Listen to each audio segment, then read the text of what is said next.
اس کا ان کو اختیار تھا. ایسا جو چیز جس شے کا بندہ مالک ہے اس میں تصرف کر سکتا ہے وہ, اور مالک بنا سکتا ہے. بھائی کو شریک کھاتہ بنایا, ان کے ذمہ کام لگایا اور اس کاروبار میں ان کو 50-50 کا مالک بنایا, ایسا بنا سکتا ہے.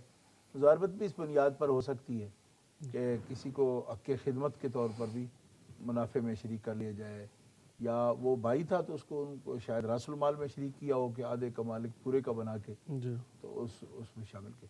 دونوں صورتوں میں وہ ایسا کر سکتا ہے. اور اگر وہ ثابت ہے, یہ بات ثابت ہے, یعنی اس کا کوئی وثیقہ ہو اس پر, یعنی باقاعدہ کوئی تحریر کی گئی ہو یا بندے گواہ ہوں جو اس بات کو معلوم, اگر ایسا ثابت ہے تو اس صورت میں اس بہن کو جو ان کو گالیاں دیتی ہیں یا بد دعا کرتی ہیں تو وہ نہ کریں, وہ گناہ گار ہوں گی, وہ گناہ گار ہیں, اس طرح نہ کریں. ٹھیک. جی ہاں, کیونکہ کسی مسلمان بھائی کو گالی دینا یا بد دعا کرنا اس کے لیے بڑا فسق ہے, اور اس پر صبر کرنا چاہیے ان کو. اور ان کو مقام ہوگا, جیسے بھائی نے اس کو شریک کیا, اگر اس کے سے مال نہیں لیا اور شریک کر لیا تو اس نے بھی ایک حسن سلوک کیا ہے, تو ذوی القربہ کے لیے ایسا حسن سلوک کرنے کی بڑی شان ہے. جی ہاں, تو بہن کو بھی جو ان کی بھابھی ہیں, بھائی کی بیوی ہیں مرحوم بھائی کی, تو ان کو بھی ایسا ہی صبر کا مظاہرہ کرنا چاہیے. تو ان کو اگر مالی طور پر کچھ ان کا بظاہر نقصان ہوا ہے کہ وہ اس کے مالک بنے, تو اس کا جو مالک تھا اس نے بنایا ان کو مالک, اس لیے جیسے ان کو اجر و ثواب حاصل ہوگا اس صبر کرنے پر ان کو بھی اجر و ثواب حاصل ہوگا, اور اس میں سلوک بھی ہوگا, اس سے ان کو اللہ تعالیٰ برکت دے گا. ان کو بد دعا نہیں کرنی چاہیے.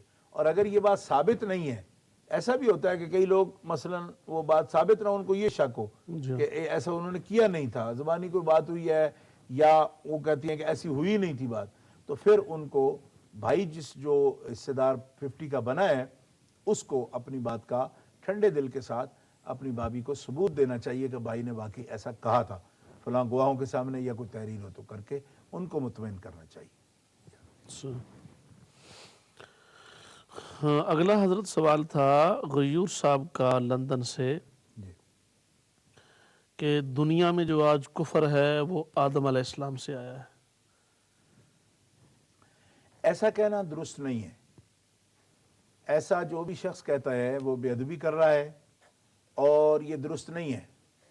دنیا میں جو بھی کچھ کفر ہے یا اچھا ہے یا برا ہے, آدم علیہ السلام نے اس کو تخلیق نہیں کیا. کوئی بندہ بھی خالق نہیں ہے کسی چیز کا. خالق جو ہے وہ خیر ہی شر ہی من اللہ تعالی والبعث بعد الموت. آپ ایمان کی صفات جو ہے نا وہ پڑھ کے دیکھیں, اس میں یہ ہے کہ خیر و شر کی جو تخلیق ہے نا وہ اللہ مالک جل وعلا کی طرف سے ہے, اسی کی طرف سے ہے. اس کو بندے کی طرف منسوب کرنا یہ درست نہیں ہے. ٹھیک. رہ گیا یہ کہ بندہ اس کا کاسب ہے, بندے کو عقل دی ہے, وحی کے ذریعے ہدایت دی ہے, انبیاء کے ذریعے اس کی توضیح کروائی ہے, اور ہزار سامان ہدایت کے خالق و مالک جل وعلا نے پیدا کیے ہیں, اور عقل جیسی دولت سے مالا مال کیا ہے, خیر اور شر کی تمیز بتائی ہے. ٹھیک ہے جی. لیکن یہ کہنا کہ شر کے ان کی طرف سے ہے تو اس کے وہ خالق ہیں, جو غلط ہے. وہ معصوم ہیں, وہ اللہ کے نبی ہیں, اللہ کے خلیفہ ہیں زمین میں, ابو البشر ہیں, معصوم ہیں. تو ان کی طرف سے کہنا یا اس طرح یہ بات بنیادی طور پر غلط ہے. وہ تو ایمان کی صفات دیکھیں, اس کے اندر بھی یہی تو عقیدہ لکھا ہوا ہے سیدھا سا. بہت شکریہ, جزاکم اللہ. ناظرین, ہمارے پاس بریک کا وقت ہوا ہے, آپ سے تھوڑی دیر کے لیے اجازت چاہ رہے ہیں. دوبارہ آپ کی خدمت میں حاضر ہوتے ہیں. بریک کے بعد ہمارے ساتھ رہیے گا.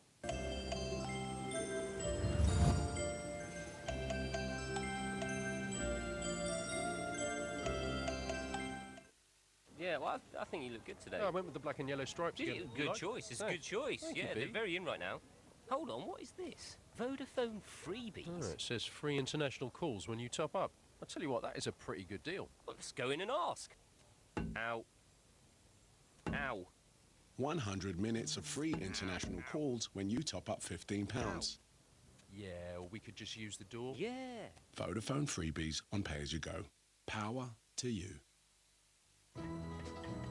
Are you 75 and over? or eligible disabled? If so, you will receive a letter from the Help Scheme about the help you can get to switch one TV to digital.